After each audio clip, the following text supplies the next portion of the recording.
Thank you for joining us on this ceasefire moment as we read Genesis 3 from the Literal Standard Version.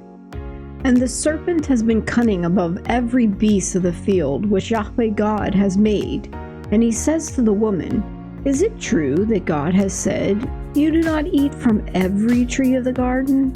And the woman says to the serpent, From the fruit of the trees of the garden we eat, but from the fruit of the tree which is in the midst of the garden, God has said, You do not eat it, nor touch it, lest you die.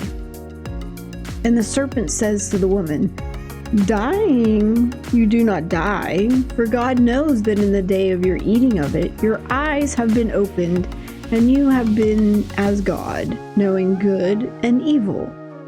And the woman sees that a tree is good for food, and that it's pleasant to the eyes, and the tree is desirable to make one wise. And she takes from its fruit and eats, and also gives some to her husband with her, and he eats.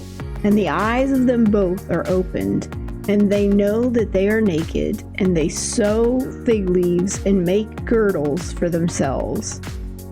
And they hear the sound of Yahweh God walking up and down in the garden at the breeze of the day.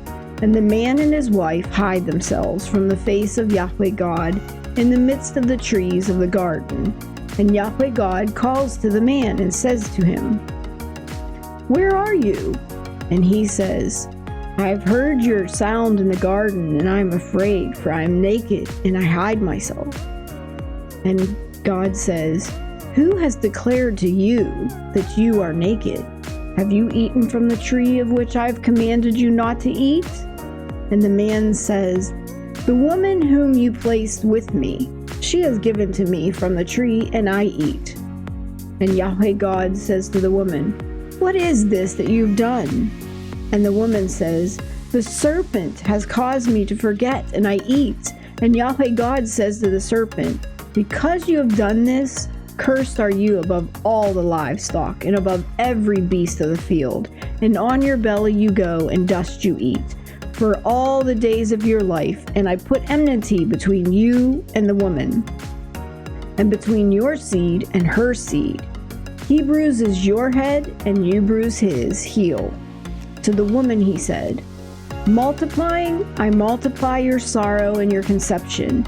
You will bear children in sorrow, and your desire is toward your man, and he will rule over you.